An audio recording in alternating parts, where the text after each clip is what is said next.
This is Peggy Ann Sweeten, an Oklahoma resident who went missing on January 17, 1998. Her husband, James, told investigators that she left her wedding ring and a note stating she had left their home with a man she had met on the internet. She left behind all of her personal belongings, including her car and all of the clothing she wasn't wearing that day. At the time of her disappearance, James had been having an affair with a then-married woman who got a divorce from her husband in April of 1998 and married James in December of the same year. James had filed for and been granted a divorce from Peggy 3 weeks after her disappearance, when she failed to appear at the court date. Almost all of this information about the love affairs came from a 2011 search warrant. The warrant further notes that James refused a polygraph test and a quote-unquote non-invasive search of his property. Apparently, he said that he thought he needed to consult an attorney.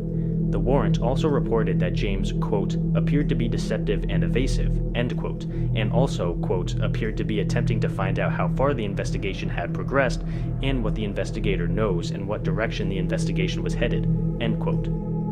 Peggy and James also had a son, Patrick, who had last spoken to his mother in December of 1997. James did not tell Patrick that his mother was missing until March of 1998, and Patrick was only able to force his father to file a missing persons report in June of 1998. He has also stated that he did not believe his father's story. He said his mother did not use the internet and did not even have an email address, making it unlikely that she left with a man she had met online. At this time, James is still considered a person of interest in this case, although solid evidence of his involvement was never found on his property. In April of this year, 2023, the Tulsa Fire Department, Cherokee Nation investigators, and Delaware County Sheriff's deputies used an underwater drone and magnetic locating equipment to search the area around the boat dock at the Sweetens' former home. They found a 55-gallon drum submerged in the sludge, standing upright. There have been no human remains found inside the drum so far, but they haven't extracted all of the contents. Authorities are currently coming up with a plan to safely remove said contents. With this unsettling new discovery, Peggy's case may be solved very soon, and Patrick very well could get the answers he surely wants. Based on our current information on the case, it seems very likely that James murdered his ex-wife and stuffed her remains in the drum, also placing some kind of dense material in the drum to make it sink and stay at the bottom of the lake. However, as of now, the case is still technically unsolved. James Sweeten currently lives in Texas with his second wife, Deborah. With this new discovery, he's likely been looking over his shoulder to see what the authorities find.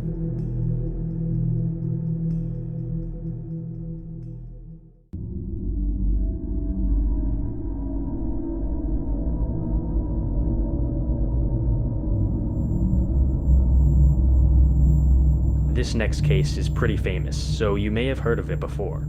14-year-old Andrew Paul Gosden disappeared from central London on September 14th of 2007. Because of how famous this case is, we have quite a bit of information about Andrew himself. According to my research, Andrew was a home bird who rarely left his house and would always tell his parents where he was going whenever he did. He had a perfect attendance record at his school and was in the top 5% of students, making it into the Young Gifted and Talented program. He was reportedly a very gifted mathematician with a neutral attitude towards school because of how easy it had been for him. Andrew's father described him as absent-minded, not street smart, and potentially vulnerable. His teachers described him as shy, quiet, and more mature than most kids his age.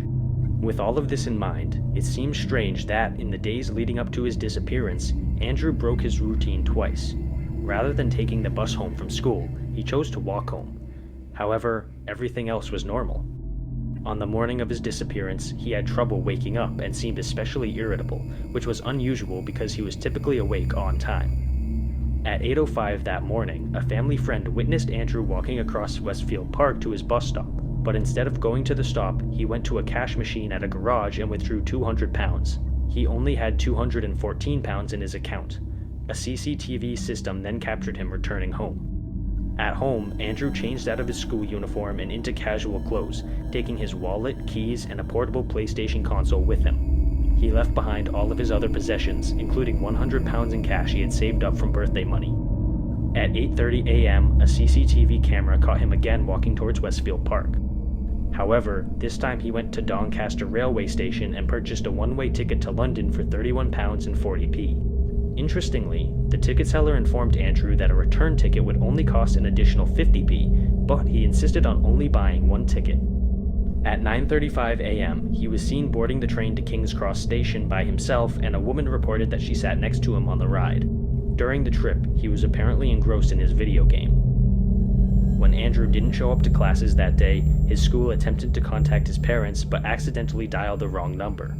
At 11:20 a.m., the train arrived in King's Cross Station, and a CCTV camera captured him leaving the station's main entrance at 11:25 a.m. This was the last ever confirmed sighting of Andrew Gosden. That night, his family contacted his friends and the school after realizing he was missing. At 7 p.m., they called the police.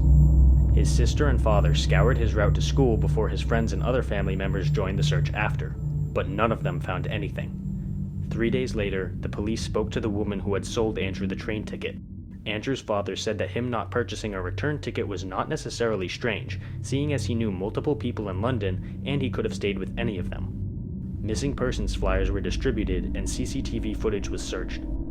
From here, the police could do nothing but theorize what had happened. One theory was that Andrew met someone online and traveled to London to meet them, but this theory is unlikely, seeing as he did not have a computer at home. Another theory is that he went to London to take in the sights. He was known to enjoy the city and liked visiting the museums and monuments. He also had a good knowledge of the public transportation system at the time, and bus rides were free for children back then. Another theory was that Andrew had gone to London to see a concert.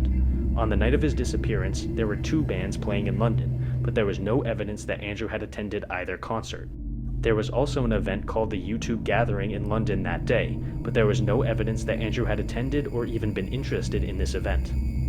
Following his disappearance, there have also been several possible sightings of Andrew Gosden. The most credible was in a Pizza Hut on Oxford Street, about an hour-long walk from King's Cross. Numerous other unconfirmed sightings have been reported, including in Southwark, Waterloo, and Covent Garden. In 2008, a man went to the Leominster police station in Herefordshire claiming to have information about Andrew Gosden, but by the time an officer arrived to question him, he had left. A man claiming to be that same man later wrote to the BBC about a possible sighting in Shrewsbury, but it has not been confirmed to be the same man or even if the sighting was legitimate. In 2011, the River Thames had a sonar search conducted, which turned up a body that did not belong to Andrew.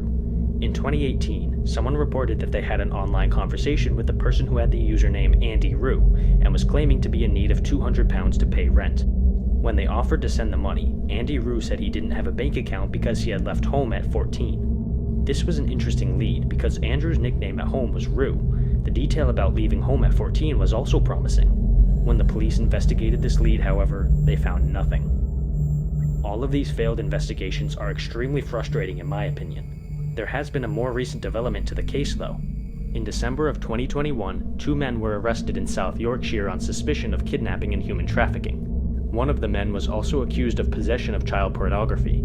Several electronic devices were also confiscated from the men, who were released under investigation. In January of 2023, South Yorkshire police reported that the men remain under investigation, and their devices are also still under examination. It is suspected that these men are the first arrests ever made in relation to Andrew Gosden's case, but as of now, we don't know for sure.